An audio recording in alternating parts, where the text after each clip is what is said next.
નમો દ્વૈ સૌર્યંતાણમ નમો દ્વૈ સૌદાનમ નમો દ્વૈ સૌર્યાન નમો દ્વૈ સૌજયાન નમો દ્વૈ સૌતિકાવતી સાવનમ ઓંકારમિંદુ સંયુક્ત નિત્યમ જયંતિ યોગિન કામદમોક્ષદો શ્રી ઓંકારાય નમો નમઃ મંગલમ ભગવાન મંગલમ કુટુંબોની મંગલમ કુંકુંડારીઓ જૈન્દ્રમોષ મંગલમ નમઃ સમયસ્થાનાય સ્વાનુભૂત્યા ચકાસ્તે ચિત્તવાય ભવાય સર્વવા વિભાવ નિર્ધનિદાતા. નિયમ સાર. ભગવાન કુંકુંદાચાર્ય રચિત નિયમ સાર તથા મુનિવર પદ્મપ્રભમલધારી દેવ રચિત તાત્પર્ય વૃત્તિ ટીકા એનો સ્વાધ્યાય ચાલે છે. એમાં 43મી ગાથાનો સ્વાધ્યાય આપણે કરી રહ્યા છીએ. 43મી ગાથાની અંદર કુંકુંદાચાર્ય ભગવાને એમ કહ્યું કે આત્મા નિર્દંડ છે, નિર્દ્વંદ છે, નિર્મમ છે. નિકલ એટલે નિશરીર છે, નિરાલંબ છે, નિરાગ છે, નિર્દોષ છે, નિર્મૂઢ છે અને નિર્ભય છે. એમ 9 બોલથી આત્માના સ્વરૂપની વાત કરી. તો એમાં આપણે નિરાલંબ નો વિચાર કર્યો. એ પહેલા નિર્દંડ, નિર્દ્વંદ, નિર્મમ અને નિશરીર એટલે કે નિકલ એના ઉપરનો વિસ્તાર આપણે પૂરો કર્યો છે. નિરાલંબ છે એની વાત ચાલે છે. તો પ્રવચન રત્ન ચિંતામણી ભાગ બીજો, પાના નંબર 162. આ નિરાલંબ બોલની વાત કરતા અહીંયા બીજા કેટલાક પ્રશ્નો થયા, એના ઉત્તર ગુરુદેવે આપ્યા છે. તો એમાં એ વાત આવી કે વ્યવહાર ક્રિયાકાંડ વિતરાગતા પ્રગટ કરવામાં મદદ તો કરે ને, અને એનો ઉત્તર ગુરુદેવે આપ્યો કે ન કરે, એમાં કોઈ મદદ થતી નથી.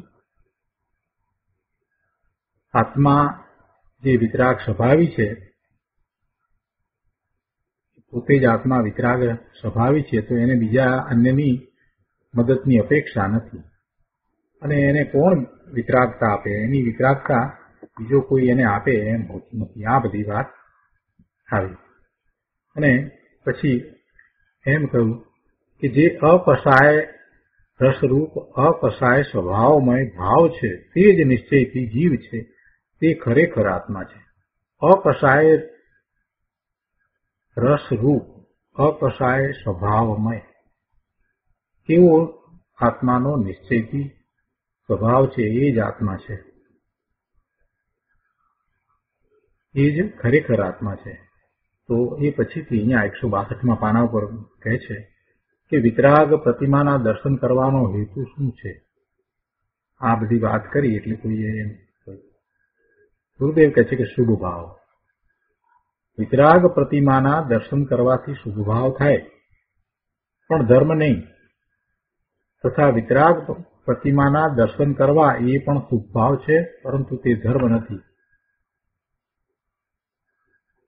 તો પછી દર્શન કરવા કે ના કરવા? ફરીથી પ્રશ્ન કર્યો. એનાથી ધર્મ નથી થતો, તો પછી વિતરાગ પ્રતિમાના દર્શન કરવા કે ન કરવા? ગુરુદેવ કહે છે કે કોણ કહે છે કે દર્શન કરવા કે ન કરવા? એ તો એવો શુભ ભાવ હોય છે, દર્શન કરવાનો શુભ ભાવ હોય છે, અને ત્યારે એવી ક્રિયા પણ થાય છે. છતાં પણ એથી પુણ્યનો બંધ થાય છે, એટલે એ લક્ષ છોડવા જેવો ભાવ છે, અને સ્વરૂપમાં જવા જેવો જે શુદ્ધ ભાવ છે, ત્રિકાળી ભાવ છે, એ પ્રગટ કરવા જેવો છે. કે પોતાનું ત્રિકાળ શુદ્ધ સ્વરૂપ છે, એનું લક્ષ કરીને જે નિર્મળ પરિણામ થાય છે, એની અપેક્ષાએ આ જે શુભ ભાવ છે, પ્રભુના દર્શન કરવાનો, સ્તુતિનો, વિનયનો ભાવ, એવો ભક્તિનો ભાવ, એવા દર્શન કરવાનો ભાવ છે એ હે છે. કેમ કે એ પર ચીજ દેવ, શાસ્ત્ર, ગુરુ એ ત્રણે ત્રણ આ આત્માથી જુદા પર છે. આ આત્મા સ્વ અને એનાથી બીજા બધા પર તો એટલે સુધી કે આ આત્માને પરનું લક્ષ કરતા થતો જે શુભ ભાવ છે એ પણ પર. માત્ર પોતાનું ત્રિકાળ શુદ્ધ સ્વરૂપ છે તે સ્વ, એટલે એ સિવાય બીજું બધું પર છે અને એમ જ ભેદ જ્ઞાન કરવાનું છે. એટલે ગુરુદેવ અહીંયા કહે છે કે એ પર ચીજ દેવ, શાસ્ત્ર, ગુરુ એ પર ચીજ એ આત્માને ધર્મનું એટલે સમ્યક દર્શનનું કારણ બિલકુલ છે નહીં. પર ચીજ આત્માને ધર્મનું સમ્યક દર્શનનું કારણ બિલકુલ નથી. જો અહીંયા આત્માને નિરાલંબ કયો છે ને, એને કોઈનું આલંબન નથી. તો આવો આ જિનેશ્વર કથિત માર્ગ છે કે આત્મા સ્વતંત્ર છે, નિરાલંબ છે, નિર્વિકારી છે, નિર્દંડ છે, નિર્દ્વંદ છે, નિર્મમ છે, નિશરીર છે, નિર્ભય છે. તો એવા આત્માને કોઈની અપેક્ષા નથી, કોઈને કારણે રહ્યો નથી, એનું અસ્તિત્વ પણ સ્વતંત્ર છે. એનું ત્રિકાળ એક સરખું એક રૂપ અસ્તિત્વ છે. અને એના જે પરિણામ થાય છે, શુદ્ધ નિર્મળ પરિણામ થાય છે, તો એમાં પણ એને કોઈ પરની અપેક્ષા નથી. આવો મોક્ષનો માર્ગ છે.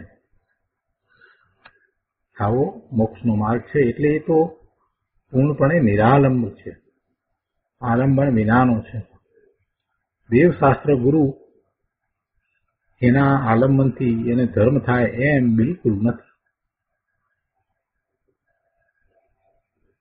એટલે એ દેવશાસ્ત્ર ગુરુ તે ધર્મનું કારણ નથી, પરંતુ તેમની શ્રદ્ધાનો જે રાગ એટલે શુભ ભાવ, દેવગુરુ શાસ્ત્રની શ્રદ્ધાનો જે શુભ ભાવ છે એ પણ આત્માને સમ્યક દર્શનનું કારણ નથી. એ આત્માને સમ્યક દર્શનનું કારણ નથી. હવે અહીંયા સમજવાનું છે, દેવગુરુ શાસ્ત્રની શ્રદ્ધાને આપણે વ્યવહાર સંકિત તો કહીએ છીએ, જ્યારે અહીંયા તો ગુરુદેવ કહે છે કે આમ એ સમ્યક દર્શનનું કારણ નથી. તો એમાં કઈ અપેક્ષા એ વાત છે? તો નિશ્ચય સમ્યક દર્શનની અપેક્ષા એ વાત છે.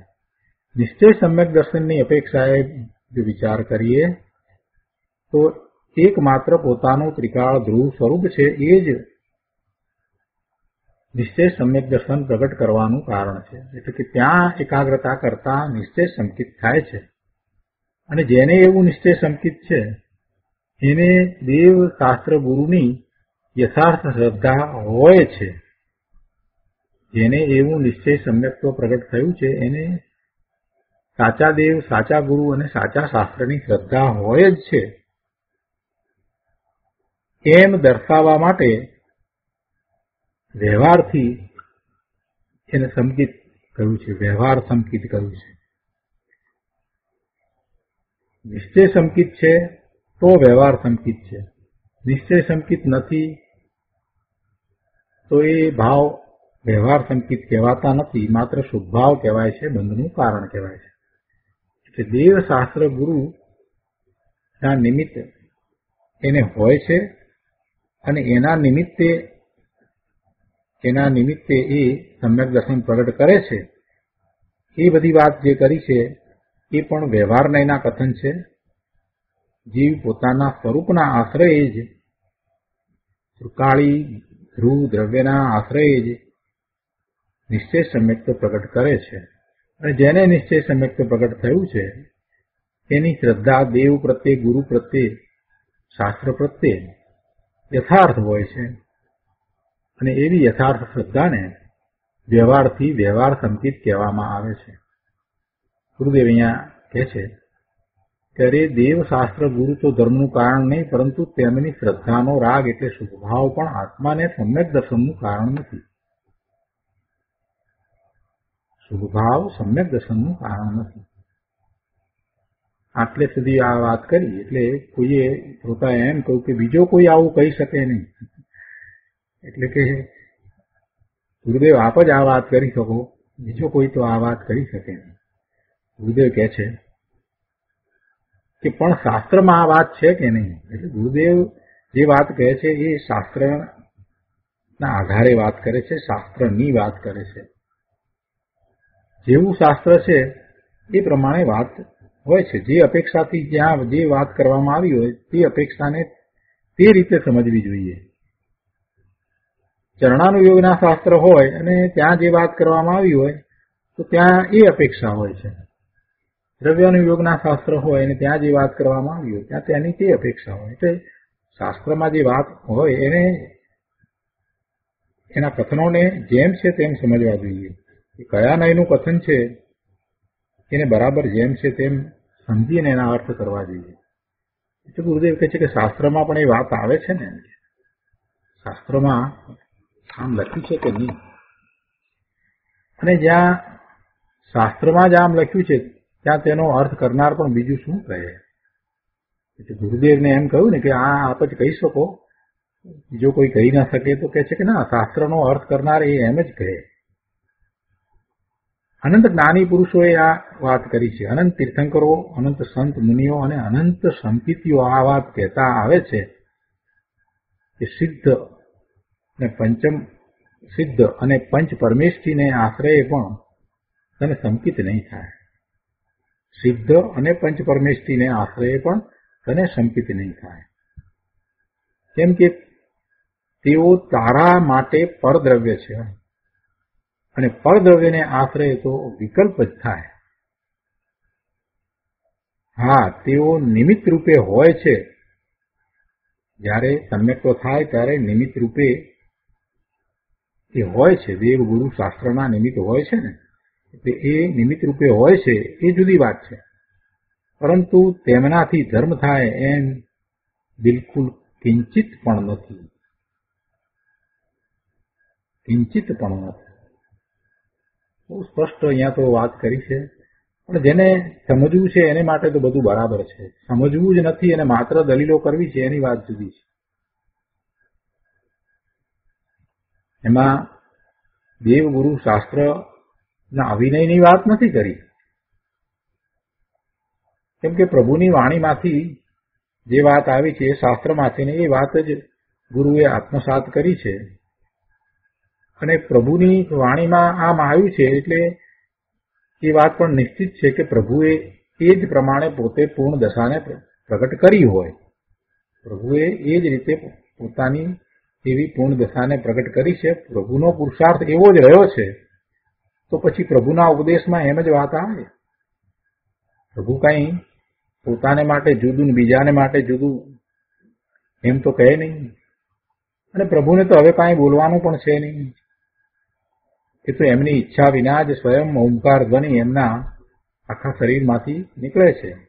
કેવળ જ્ઞાન થયું છે તો એવી ધ્વનિ ઉઠે છે અને એમાંથી આ વાત આવી છે. ગણધર ભગવાને એને જીલી છે, એને આત્મસાત કરી છે, એવું જ અનુભવ્યું છે અને અંતર્મૂર્તમાં 12 અંગ અને 14 પૂર્વની રચના કરી છે. એટલે એમાં કાંઈ આશંકા કરવા જેવું નથી. શંકાની તો વાત છોડી દેવી, પણ આશંકા કરવા જેવું નથી. તે પોતાના નિજ શુદ્ધ સ્વરૂપના આશ્રય જ ધર્મ પ્રગટે છે, નિર્મળ પરિણામ થાય છે. આગળ કહે છે કે આ વાત થઈ એટલે કે તો પછી આ મંદિરો કરાવવા, પ્રતિષ્ઠા કરવી એ બધી ધમાલ શેની છે? એક તરફ આપ એમ કહો છો કે આ દેવગુરુ શાસ્ત્રના કારણે ધર્મ થતો નથી એટલે કે સંકિત થતું નથી, ને બીજી તરફ આ બધું તો કરાવો છો ઠીક ઠેકાણે, એમ કે મંદિરો તો બને છે ને. તો કહે છે કે સાક્ષાત 3 લોકના નાથ વિતરાગ દેવ પણ જ્યાં સંકિતનું કારણ નથી ત્યાં મૂર્તિ અને મંદિરની તો વાત જ કરવી ક્યાં? એટલે કે મૂર્તિ અને મંદિરથી સમ્યક તો થતું નથી. છતાં વ્યવહાર એટલે શુભ ભાવ હોય છે, તેમજ તે વ્યવહારનું આલંબન કે પર ચીજ છે એમ પણ કહેવાય છે. વ્યવહારનું આલંબન એટલે એ પર ચીજનું આલંબન છે. જ્યારે શુભ ભાવ આવે ત્યારે એ દેવ શાસ્ત્ર ગુરુ નિમિત્ત રૂપે હોય છે, એ વાત બરાબર છે. જ્યારે શુભ ભાવ આવે ત્યારે એવા જ નિમિત્ત હોય, દેવ શાસ્ત્ર ગુરુના નિમિત્ત હોય છે, એ વાત બરાબર છે. પરંતુ તેમનાથી આત્માને સમ્યક દર્શન થાય એ વાત યોગ્ય નથી, એ વાત બરાબર નથી. શુભ ભાવમાં દેવ ગુરુ શાસ્ત્ર નિમિત્ત રૂપે હોય છે અને સમ્યક દર્શન થાય છે તો ઉપચારથી એમ કહેવાય કે એને કારણે સમ્યક તો થયું, પણ નિશ્ચયથી તો સમ્યક દર્શન તો પોતાના ત્રિકાળી રૂનું લક્ષ કરતા જ થાય છે. એટલે કેટલી વાત એ ઉપચારથી કહેવામાં આવી હોય, વ્યવહાર નહીંના કથન હોય. એટલે વસ્તુના સ્વરૂપને જેમ છે તેમ સમજવું જોઈએ અને જે અધ્યાત્મ છે એને અધ્યાત્મની રીતે યોગ્ય રીતે સ્વીકારવું જોઈએ. પોતાનું ત્રિકાળ શુદ્ધ સ્વરૂપ છે એ જ નિશ્ચય છે તો આ વાતને એમ જ સ્વીકારવી જોઈએ, એમાં પછી બીજી વાત હોય નહીં. અને જ્યારે એમ કહ્યું કે અધ્યાત્મનો વ્યવહાર એટલે પોતાના નિર્મળ પરિણામ, તો એ વાતને પણ એમ જ સ્વીકારવી જોઈએ. નિશ્ચય એટલે પોતાનું ત્રિકાળી શુદ્ધ સ્વરૂપ અને એવા શુદ્ધ સ્વરૂપનું લક્ષ કરતા જે નિર્મળ પરિણામ થાય છે એ વ્યવહાર, એ અધ્યાત્મનો વ્યવહાર છે. આવો સ્વીકાર ન થાય ત્યાં સુધી દ્રષ્ટિ બદલાતી જ નથી, ત્યાં સુધી પુરુષાર્થ ઉપડતો જ નથી. એટલે શુભ ભાવ તો હોય, મુનિઓને પણ શુભ ભાવ આવે. શુભ ભાવ છે એ ધર્મનું કારણ છે એમ માનવું નહીં. શુભ ભાવ આવે, જે સાધક છે એને શુભ ભાવ નહીં આવે તો કોને આવશે? સાધકને જ શુભ ભાવ આવે અને ઉત્કૃષ્ટ પ્રકારના શુભ ભાવ તો સાધકને જ હોય. ઉત્કૃષ્ટ પ્રકારના શુભ ભાવ જે છે એ સમ્યક દ્રષ્ટિને હોય. તીર્થંકર નામ ગોત્ર બાંધે એવા શુભ ભાવ મિથ્યા દ્રષ્ટિને નથી હોતા, સમ્યક દ્રષ્ટિને હોય. ચક્રવર્તી થઈ અને તીર્થંકર થાય તો એવા જે શુભ ભાવ એ સમ્યક દર્શન થયા વિના થાય છે કઈ? સમ્યક દર્શન થયા પછી જ હોય. એટલે કે સમ્યક દ્રષ્ટિને પણ એવા શુભ ભાવ હોય છે, એવા શુભ ભાવ સમ્યક દ્રષ્ટિને હોય છે ને સમ્યક દ્રષ્ટિના શુભ ભાવ છે તે જ સાચા શુભ ભાવ છે. એટલે શુભ ભાવ છે છતાં એ શુભ ભાવ ધર્મનું કારણ નથી. આટલી જ વાત ગુરુદેવને સમજાવવી છે. એટલે ઘણી રીતે ઘણા પ્રકારે હજારો વખત ગુરુદેવે આ વાતને સમજાવી છે.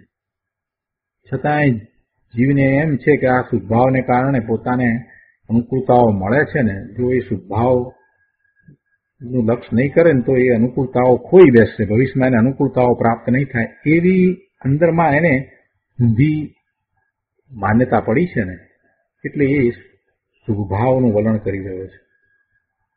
અને એમ કરતા એ પોતે પોતાનું મોટું નુકસાન કરી રહ્યો છે.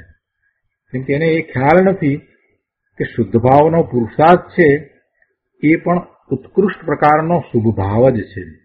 આ સ્વાધ્યાય છે, સ્વરૂપના લક્ષ્ય જે સ્વાધ્યાય કરવામાં આવે ને એ ઉત્કૃષ્ટ પ્રકારનો શુભ ભાવ છે.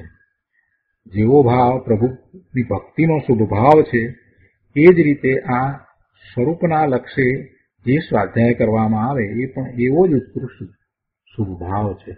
અને એવા શુભ ભાવને કારણે એને પુણ્યનો બંધ તો પડે જ છે.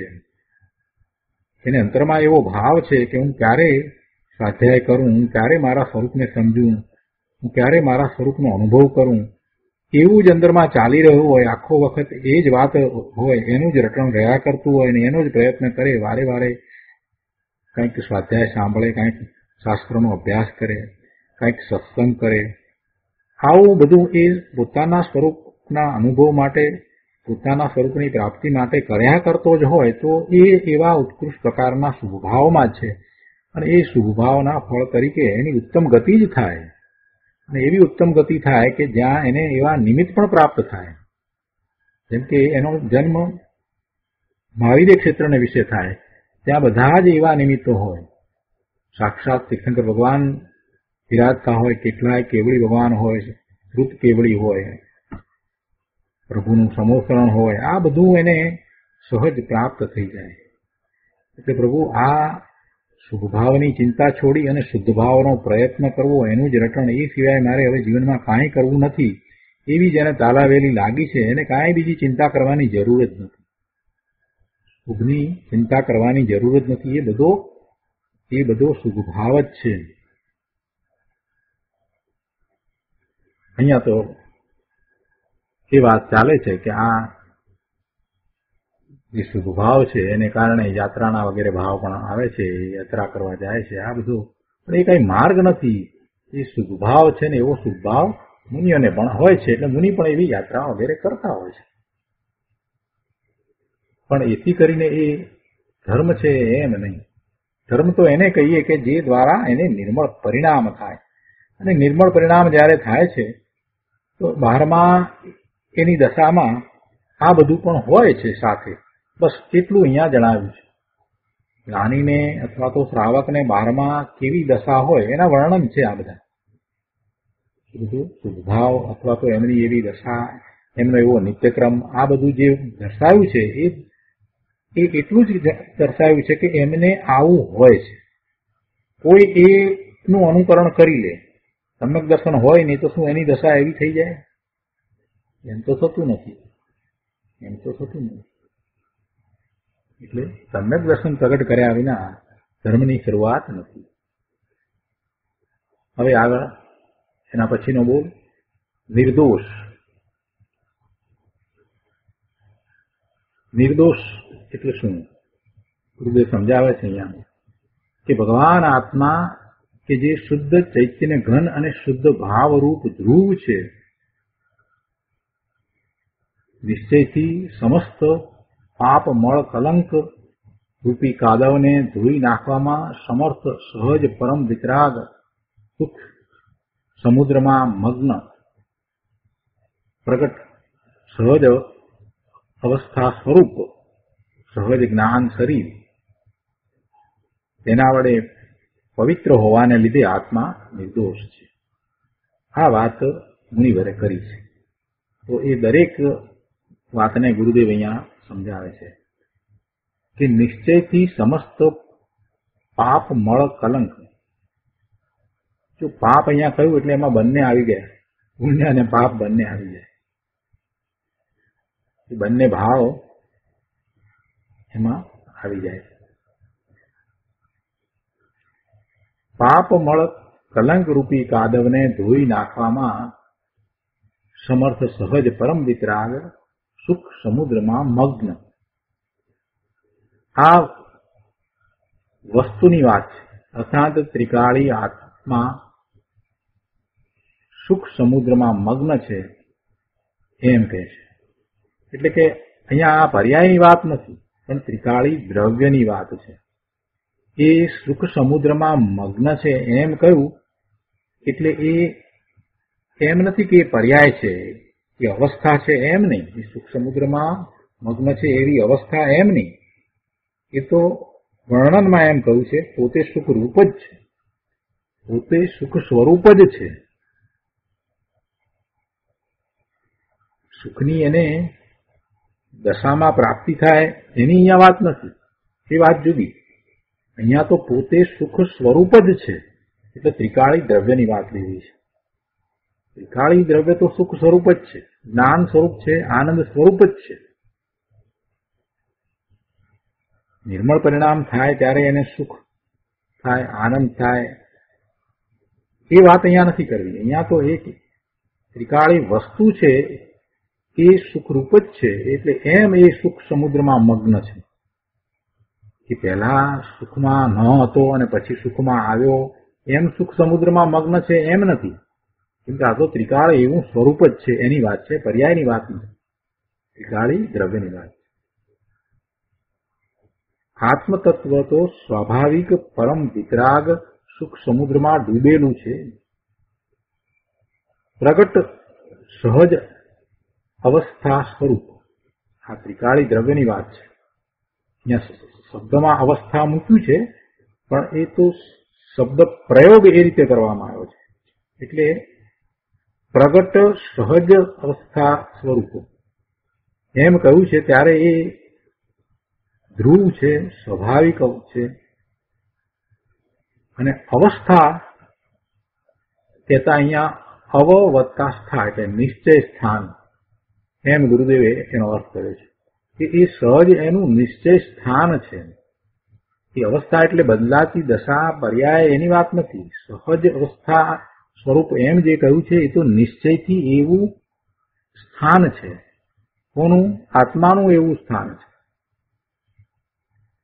ધ્રુવ સ્વાભાવિક અને નિશ્ચય સ્થાન સ્વરૂપ જે સહજ જ્ઞાન શરીર, જો અહીંયા શરીર કહ્યું એટલે ભૂતગળની વાત નથી, એમાં આત્માની જ વાત છે.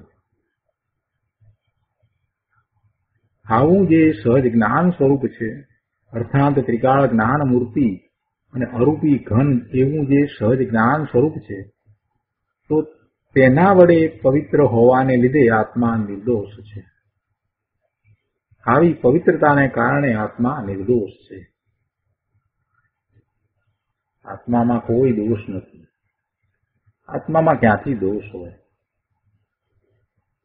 અંદરમાં ત્રિકાળ શુદ્ધ ગુણ નું ભવન છે, એમાં દોષ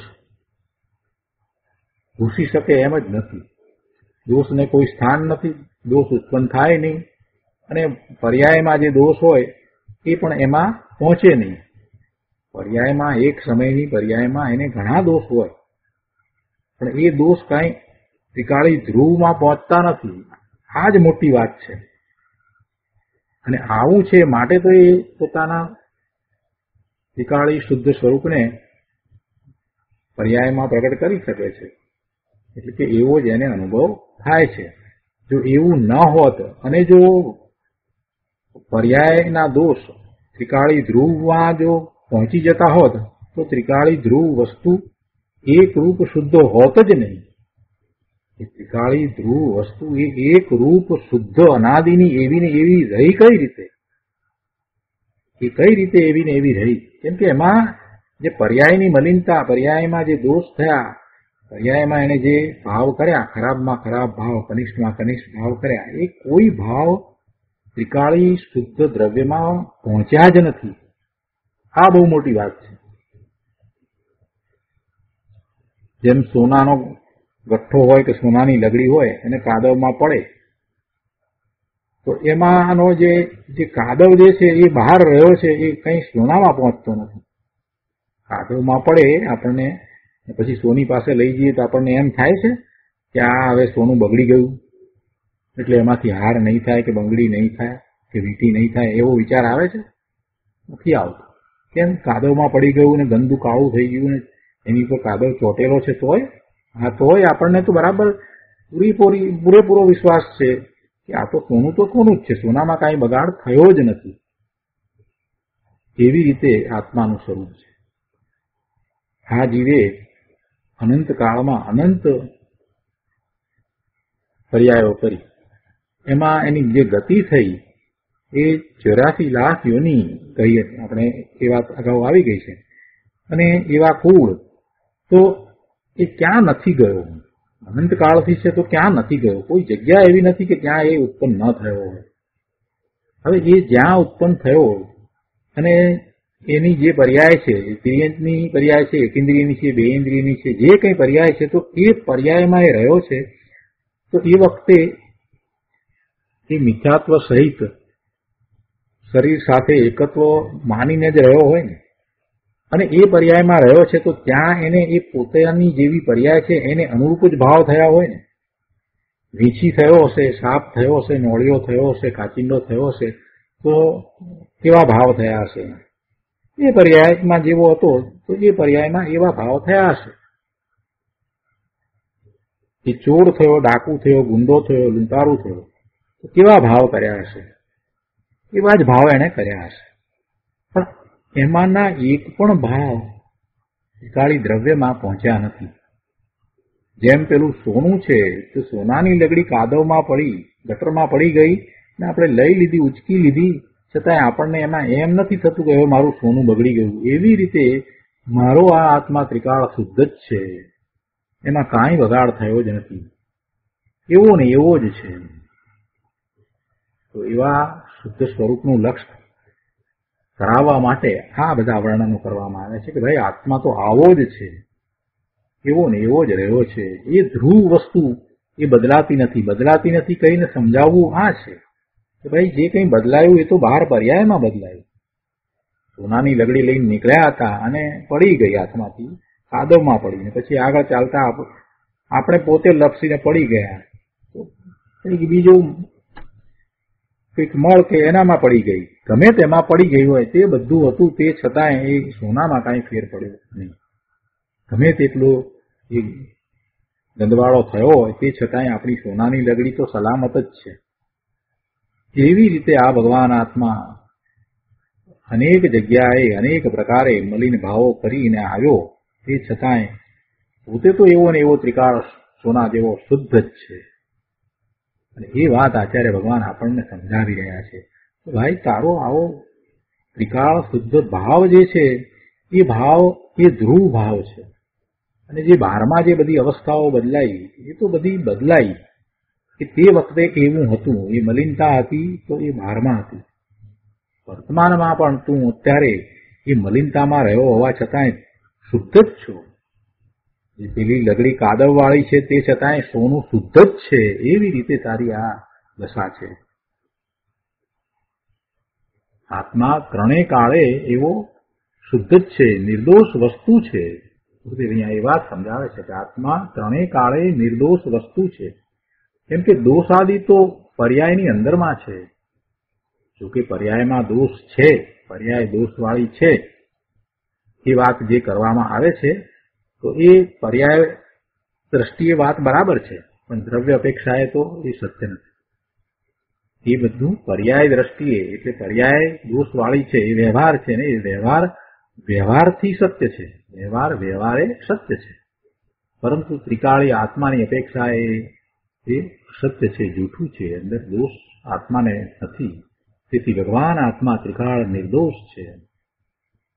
પણ જો ભગવાન આત્મા ત્રણેય કાળે નિર્દોષ ન હોય તો નિર્દોષતા આવે છે ક્યાંથી? શું રાગમાંથી નિર્દોષતા આવશે? નિર્દોષતા તો અંદર જ પડી છે. દોષમાંથી કઈ નિર્દોષતા આવતી નથી. દોષમાંથી કઈ નિર્દોષતા આવતી નથી. તેમજ શું રાગ ટળે છે તેમાંથી નિર્દોષતા આવે છે? ના. કેમ કે જે જાય ટળે છે તેમાંથી નિર્દોષતા કઈ રીતે આવે? માટે આત્મા નિર્દોષ સ્વરૂપ છે.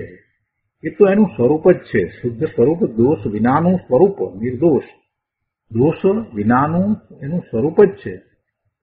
અને એમાંથી નિર્દોષ છે એટલે એવા નિર્મળ પરિણામ થાય છે. ત્રિકાળ પવિત્રતાનો પિંડ હોવાને લીધે આત્મા નિર્દોષ છે, આત્મ સ્વરૂપ નિર્દોષ છે. પણ આવી પોતાની મોટપની વાત એ સાંભળતો નથી, પૂર્વે એને સાંભળી નથી, સાંભળી છે તો એને લક્ષમાં લીધી નથી. એની આ તો મોટપની વાત છે. પોતાની મોટપને જાણતો નથી એટલે બહાર બધે ફાંફા મારે છે. અહીંયા 164માં પાના પર બીજા પેરેગ્રાફમાં કહે છે કે અહીંયા કહ્યું કે ભગવાન આત્મા નિર્દોષ છે. ભગવાન આત્મા એટલે કોણ? એક સમયના પર્યાય વિનાનું તત્વ, અર્થાત પોતાનો આત્મા, ધ્રુવ નિત્ય અને શુદ્ધ ભાવ એવો આ આત્મા ભગવાન છે અને તે નિર્દોષ છે. તો આ નિર્દોષની વ્યાખ્યા કરી. હવે એના પછીથી આવે છે નિર્મૂળ, મૂંઢતા વિનાનો. ભગવાન આત્મા મૂંઢતા વિનાનો છે, મૂંઢતા નથી. આપણે સમ્યક દર્શનના પુરુષાર્થ વખતે મૂંઢતાની વાતને સમજ્યા છીએ. દેવ મૂંઢતા ને ગુરુ મૂંઢતા ને લોક મૂંઢતા ને બધી મૂંઢતાની વાત આપણે સમજ્યા છીએ. એવી મૂંઢતાઓ બધી પર્યાયમાં, આત્મામાં કાંઈ નથી. અહીંયા ગુરુદેવ કહે છે કે આત્મા નિર્મૂઢ છે. સહજ નિશ્ચય નહીંથી સહજ જ્ઞાન, સહજ દર્શન, સહજ ચારિત્ર, સહજ પરમ વિતરાગ સુખ એવો ભગવાન આત્મા છે. હવે જે આવો જ્ઞાન સ્વભાવી ભગવાન આત્મા છે એને પોતાના આવા સહજ વિતરાગ સ્વરૂપનું જ્ઞાન ને ભાન છે. પોતે સહજ પરમ વિતરાગ સુખ સ્વરૂપ છે અને એને એ જાણે છે, એને જાણવામાં એ સમર્થ છે. પરમ તત્વને જાણવામાં સમર્થ હોવાથી આત્મા નિર્મૂઢ છે. પોતાનું ત્રિકાળી સ્વરૂપ છે એને જાણવાને કારણે એવા જાણવામાં સમર્થ હોવાથી એ આત્મા નિર્મૂઢ છે, એટલે મૂંઢ નથી. એને જાણે છે ને, મૂંઢ હોય એ જાણે નહીં, મૂંઢને તો બધું સરખું, અને એમ નથી. અને પછી એક બીજી વાત પણ નિર્મૂઢતા માટે લીધી છે, તે કેવળ જ્ઞાનની લીધી છે અને એનો વિસ્તાર ગુરુદેવે ઘણો કર્યો છે. તો આ પહેલી વાત જે છે એને આપણે સમજીએ. પહેલા ગુરુદેવ અહીંયા એ વાત સમજાવે છે કે સહજ નિશ્ચય નહીંથી સ્વાભાવિક નિશ્ચય જ્ઞાનના વિષયને જોઈએ તો સહજ જ્ઞાન, સ્વાભાવિક જ્ઞાન અર્થાત પ્રગટ પર્યાયની સહજ જ્ઞાન એટલે સ્વાભાવિક જ્ઞાન જે અંદર ત્રિકાળ રહ્યું છે તે ત્રિકાળ જ્ઞાન સ્વભાવ છે, તે અંદર જ્ઞાન એનો ગુણ છે ને. આત્મા કહો કે જ્ઞાન કહો એમ પણ કહેવાય છે. આત્મા કહો કે જ્ઞાન કહો, આવું શા માટે કહેવાય છે એ વાત પણ સમજવા જેવી છે. આત્માને જ્ઞાન પણ કહીએ છીએ આપણે. તો સમયસારમાં તો એ સમજ્યા આપણે, એ રીતે સમજાવ્યું, પણ એક બીજી રીતે પંચાસ્તિકાયમાં કહેવામાં આવ્યું છે અને તત્વાનુશાસનમાં કહેવામાં આવ્યું છે. પંચાસ્તિકાયની વાત નથી, તત્વાનુશાસનની વાત છે. તત્વાનુશાસનમાં એ રીતે કહેવામાં આવ્યું છે કે જ્ઞાન અને આત્મા એ એક જ પદાર્થના બે નામ છે. તત્વાનુશાસનમાં તો એમ કહ્યું છે જ્ઞાન અને આત્મા એ એક જ પદાર્થના બે નામ છે. હવે જયારે આત્માની વાત ચાલતી હોય તો એની વિવક્ષામાં આત્મા જ્ઞાન સ્વરૂપે છે એમ કહેવાય. આત્માની વિવક્ષામાં આત્મા જ્ઞાન સ્વરૂપે છે એમ કહેવાય. અને જ્ઞાનની વાત ચાલતી હોય તો જ્ઞાનની વિવક્ષામાં જ્ઞાન આત્મ સ્વરૂપે છે એમ કહેવાય છે. જ્ઞાન આત્મ સ્વરૂપે છે એમ કહેવાય છે. એટલે ત્યાં તત્વાનુશાસનની અંદર તો જ્ઞાન અને આત્મા એ એક જ પદાર્થના બે નામ છે એવી વાત કરી દીધી છે. જુદા જુદા શાસ્ત્રકારોએ મૂળ વસ્તુ સમજાવવા માટે થઈને ઘણી વાતો કરી હોય અને એ બધાને આપણે જો સમજીએ છીએ તો ખૂબ ઉઘાડ થાય છે. અહીંયા કહે છે કે ત્રિકાળ જ્ઞાન સ્વભાવ, આત્મા સહજ જ્ઞાન, સહજ સ્વાભાવિક જ્ઞાન, પર્યાયની વાત નથી, પણ ત્રિકાળ જ્ઞાન સ્વભાવ છે.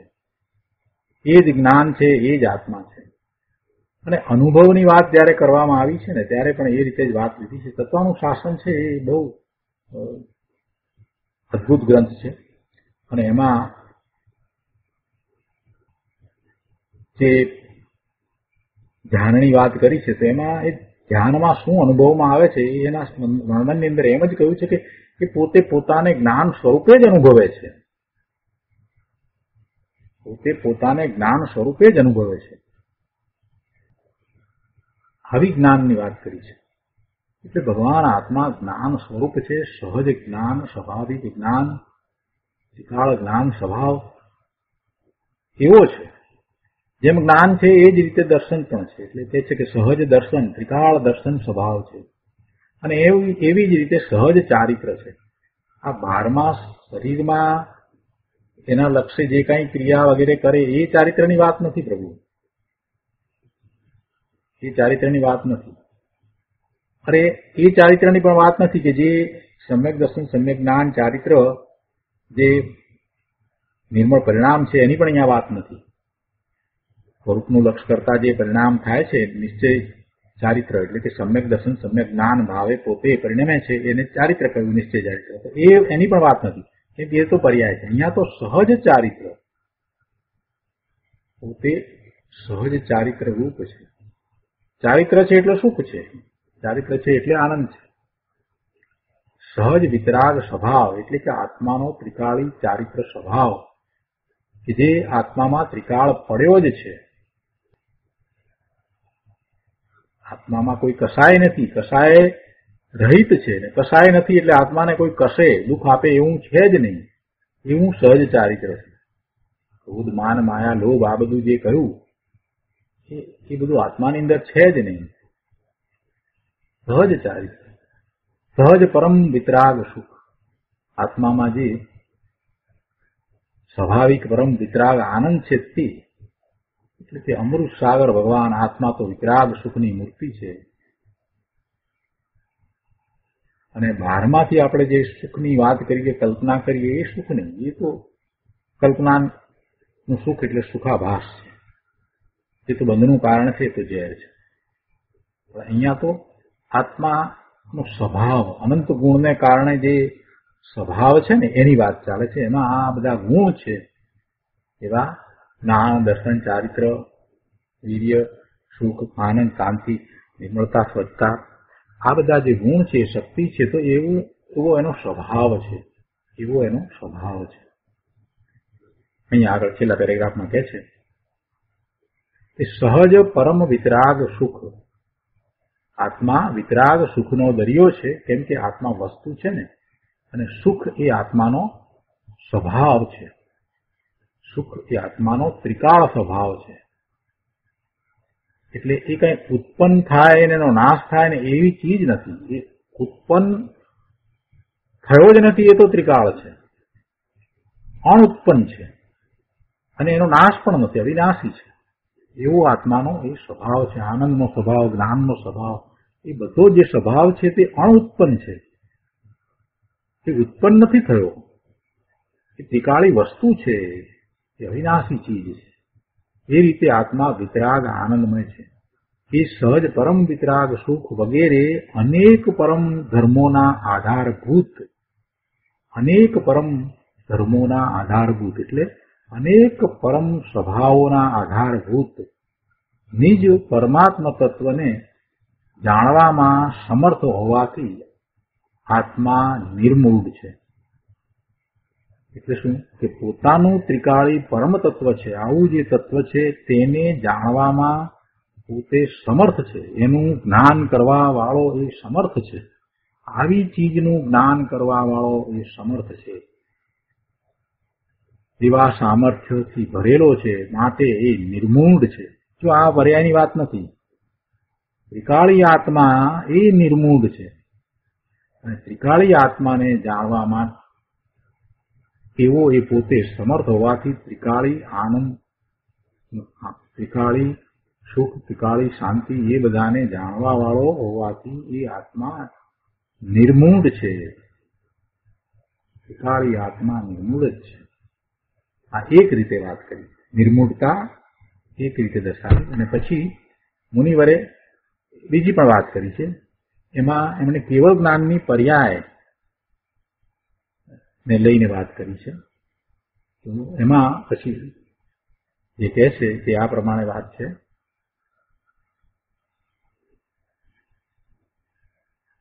આ વાત તો આવી કે સહજ નિશ્ચય નહીંથી સહજ જ્ઞાન, સહજ દર્શન, સહજ ચારિત્ર, સહજ પરમ વિતરાગ સુખ વગેરે અનેક પરમ ધર્મોના આધારભૂત નિજ પરમ તત્વને જાણવામાં સમર્થ હોવાથી આત્મા નિર્મૂઢ એટલે મૂઢતા રહિત છે. આ એક વાત થઈ. અને બીજી વાત હવે નિર્મૂઢતાને માટે કહે છે, એ નિર્મૂઢ છે, મૂઢતા રહિત છે, એને માટે બીજી વાત કહે છે કે અથવા સાદી અનંત અમૂર્ત અતિન્દ્રિય સ્વભાવવાળા શુદ્ધ સદભૂત વ્યવહાર નહીંથી ત્રણ કાળના અને ત્રણ લોકના સ્થાવર જંગમ સ્વરૂપ સમસ્ત દ્રવ્ય ગુણ પર્યાયોને એક સમયે જાણવામાં સમર્થ સકળ વિમળ સર્વથા નિર્મળ કેવળ જ્ઞાન રૂપે અવસ્થિત થવાથી આત્મા નિર્મૂઢ છે. આ બીજી રીતે કેવળ જ્ઞાનની અપેક્ષાથી એ નિર્મૂઢપણું દર્શાવ્યું છે. તો એનો વિસ્તાર કરતા હવે ગુરુદેવ કહે છે કે ત્રિકાળી આત્મા તો નિર્મૂઢ છે, કેમ કે ત્રિકાળી વસ્તુને જાણવામાં ત્રિકાળી આત્મા શક્તિવંત છે. પણ હવે વર્તમાન પર્યાયની એટલે કે કેવળ જ્ઞાનની વાત કરે છે. કેવળ જ્ઞાનની અપેક્ષા એ વાત સમજાવે છે. એટલે કહે છે કે અથવા સાદી અનંત જેની આદિ છે પછી અનંત છે. શું? કેવળ જ્ઞાન. કેવળ જ્ઞાન પ્રગટે છે ને, પ્રગટ થાય છે ને, એટલે એ એની આદિ પર્યાયની વાત છે. અહીંયા હવે આ કેવળ જ્ઞાનની પર્યાયની વાત છે. એટલે જ્યારથી કેવળ જ્ઞાન પ્રગટે છે ત્યારથી તેની આદિ છે અને પછી એ અનંત છે. સાદી અનંત પૂર્ણ આનંદની સાથે પ્રગટેલા કેવળ જ્ઞાનની આદિ છે, શરૂઆત છે. કેમ કે તે પર્યાય છે ને, એટલે પર્યાયની આદિ હોય છે. ત્યારે ત્રિકાળી દ્રવ્ય ગુણના આદિ કે અંત ન હોય.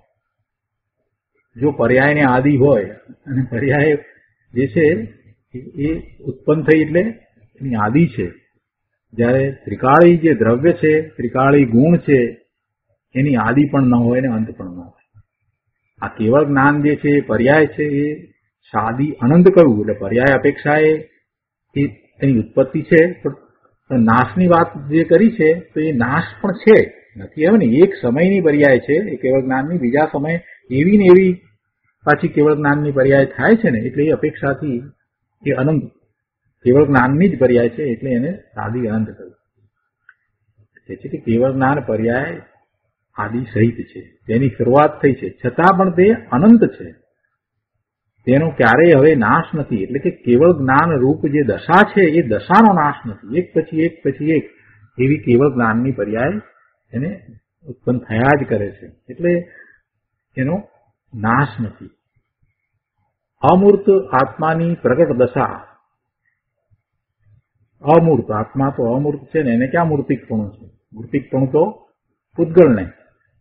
અમૂર્ત આત્માની પ્રગટ દશા જે કેવળ જ્ઞાન પર્યાય છે તે અમૂર્ત છે. આ પ્રગટ દશાની વાત ચાલે છે અહીંયા. આ કેવળ જ્ઞાનની પર્યાય એટલે પ્રગટ દશા છે એની વાત ચાલે છે.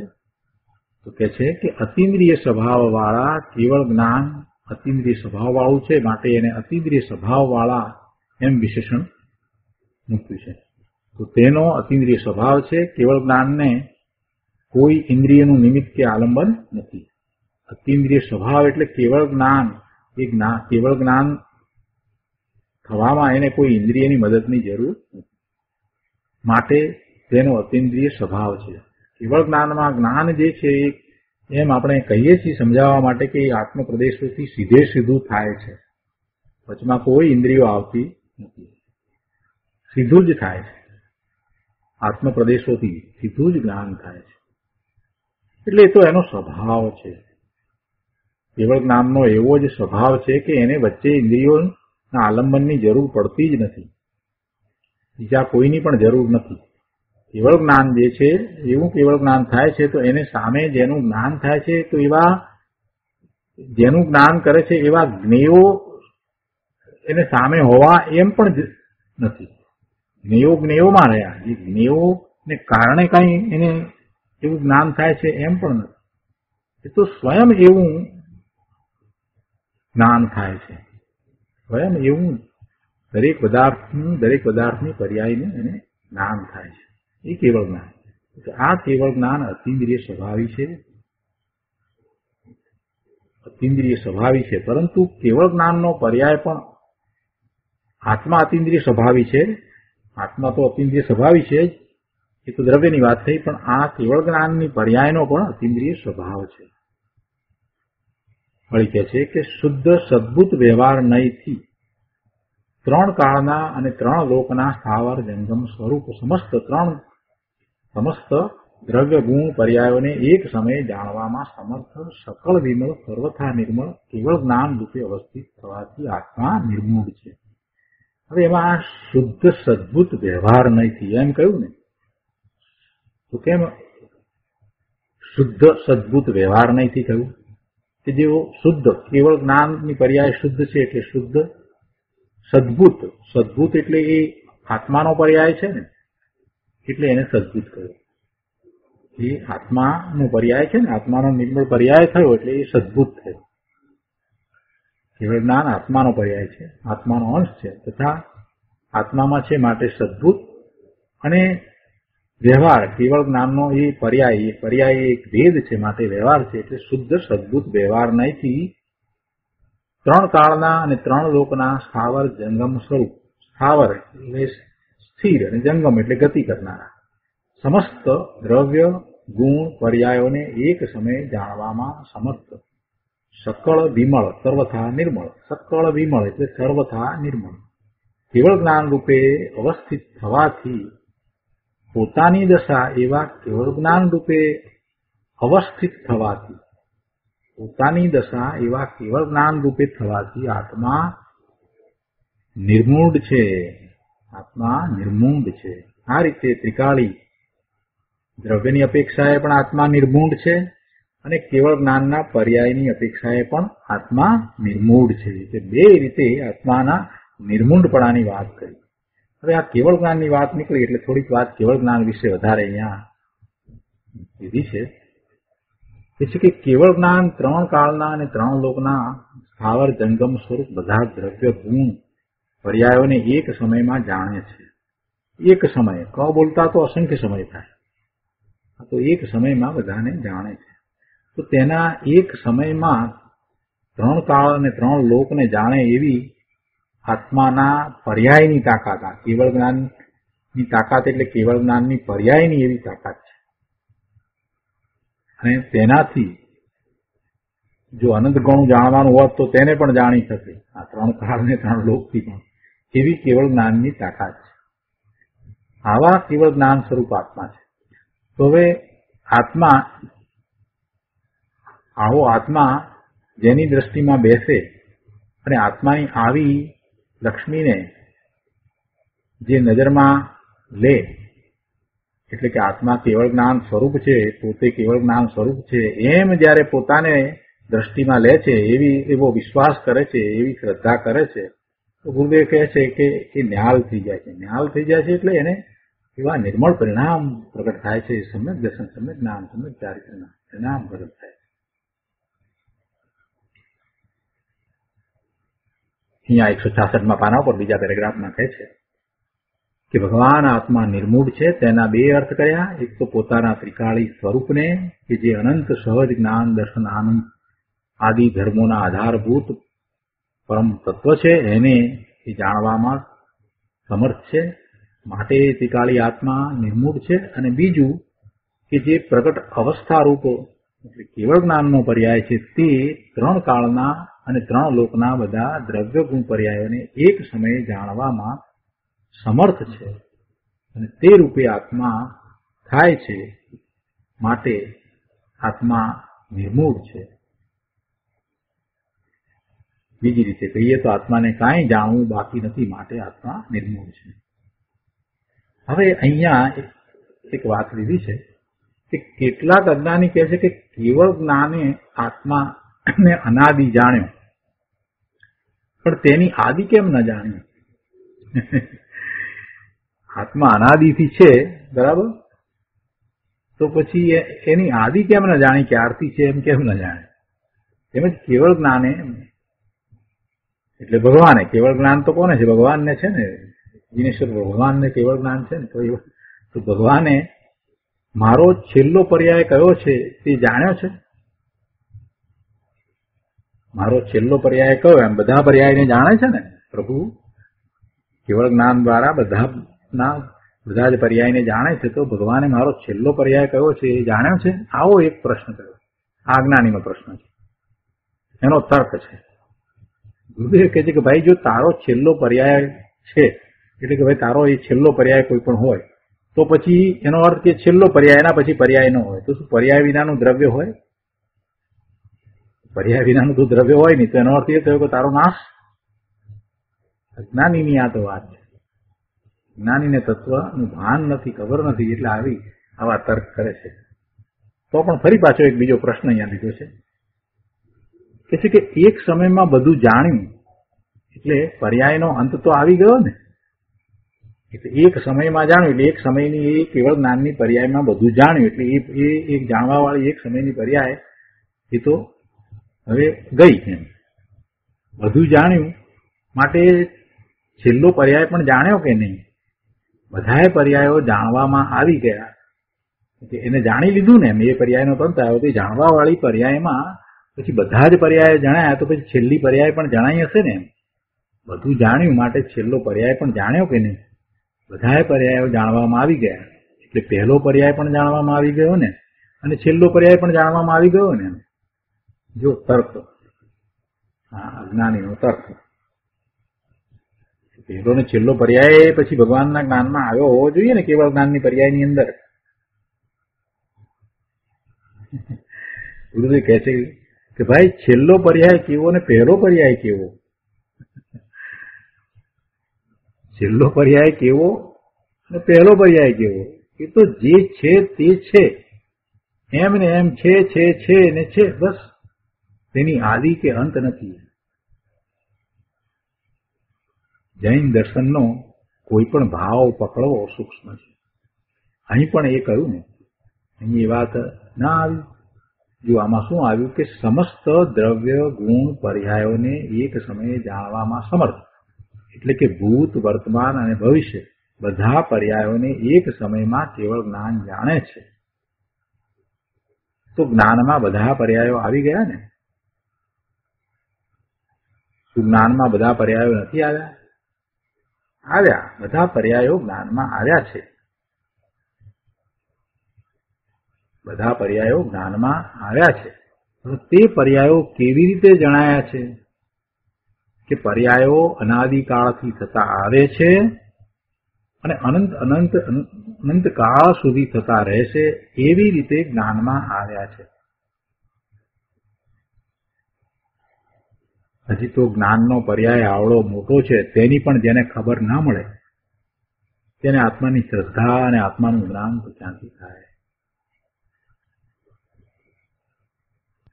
કેવળ જ્ઞાન સંબંધી અત્યારે વર્તમાનમાં તો બહુ ગોટા ઉઠ્યા છે. ગુરુદેવ કહે છે, કોઈ કહે છે કે કેવળ જ્ઞાન ભવિષ્યને તે થાય ત્યારે જાણે, વળી કોઈ કહે છે કે કેવળ જ્ઞાન ભવિષ્યને વર્તમાન પર્યાય પૂર્વક જાણે, વળી કોઈ કેવળ જ્ઞાની જે જાણે છે તે તો બરાબર જાણે છે, પણ શ્રુત જ્ઞાની કેવળ જ્ઞાનની જેમ જાણે નહીં, એમ કે છે. આવા કેટલાય ગોટા ઉઠ્યા છે. કેવળ જ્ઞાનની વ્યાખ્યા થયા પછીથી લોકોએ જાત જાતની પોતાની મતિ કલ્પના એવા ગોટા કર્યા છે. ગુરુદેવ કહે છે, બાપુ કેવળ જ્ઞાન તો તારું સ્વરૂપ છે. ભાઈ તારો એકલો જ્ઞાન સ્વભાવ છે, તો એવી પૂર્ણ દશા જ્યાં પ્રગટી ત્યાં કેવળીને હવે જાણવાનું શું બાકી હોય? જો આ વાત અહીંયા મહત્વની છે, અહીંયા વજન છે કે પ્રભુ તમે જરાક તો વિચાર કરો કે જેને કેવળ જ્ઞાન પ્રગટ થયું છે, કેવળ જ્ઞાન જ્ઞાન જ્ઞાન પોતે જ જ્ઞાન સ્વાભાવિક જ્ઞાન રૂપે પરિણમી ગયા છે, તો હવે ક્યાં બીજાનું જ્ઞાન કરવાનું હવે એમને રહ્યું હોય?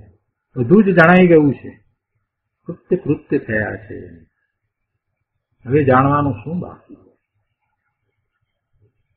બહુ સરસ વાત નથી. અને આગળ કહે છે કે જ્ઞાન સામર્થ્ય છે તે તો દ્રવ્યમાં છે, તેની આ વાત નથી. એ તો સામર્થ્ય છે, એ તો એનો જ્ઞાન સ્વભાવ છે, પરંતુ આ તો કેવળ જ્ઞાનના પ્રગટ પર્યાયની વાત છે કે જે પર્યાય પ્રગટ થાય છે એ આવી છે. આ કેવળ જ્ઞાનની વાત છે, શુદ્ધ ભાવની, ત્રિકાળી દ્રવ્યની નહીં. આ તો અહીંયા પર્યાયની આપણે તો વાત કરી રહ્યા છીએ કે શુદ્ધ ભાવની વાત તો પહેલા થઈ ગઈ, પણ જ્યારે આ પર્યાય પ્રગટ થાય છે તો આ પર્યાયની વાત છે. એની આવી તાકાત છે, કેવળ જ્ઞાનની પર્યાયની આવી તાકાત છે, એમ કરી અને એનું મહાત્મ્ય દર્શાવ્યું છે.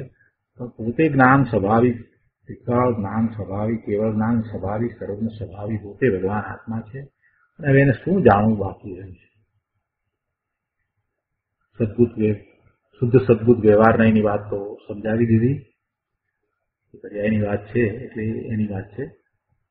અને આગળ અહીંયા 168માં પાના ઉપર કહે છે,